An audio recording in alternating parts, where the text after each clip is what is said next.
చాలా తక్కువ ఆయిల్‌తో ఫిష్ ఫ్రైని చాలా సూపర్‌గా టేస్టీగా చేసేద్దామా?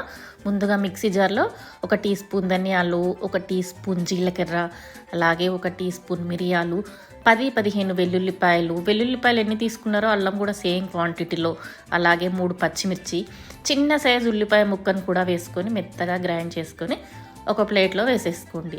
ఇప్పుడు ఇందులో పావు టీ స్పూన్ పసుపు, రుచికి సరిపడినంత ఉప్పు, మీ స్పైసీనెస్కి తగ్గట్టుగా కారము, అలాగే 1 table spoon cornflour, 1 table spoon బియ్యం పిండి. ఏదన్నా ఒకటున్నా సరే 2 టేబుల్ స్పూన్లు వేసుకోండి. ఇప్పుడు ఉప్పు కారాలు సరి చూసుకోండి. ఆ బ్యాటర్లో ఒక నిమ్మకాయ కింద పిండేసి మొత్తం ముక్కలకు పట్టించి 1 గంట ఫ్రిడ్జ్‌లో పెట్టేయండి. 1 గంట తర్వాత బయట పెట్టేసి కడాయిలో కొద్దిగా షాలో ఫ్రైకి సరిపడినంతగా మామూలుగా తక్కువ ఆయిల్ వేసేసి ఇలా ఒక్కొక్క ముక్కలుగా పేర్చేసేయండి. 10 మినిట్స్ తర్వాత లో ఫ్లేమ్‌లో ఉన్నప్పుడు తిప్పేసి కొత్తిమీర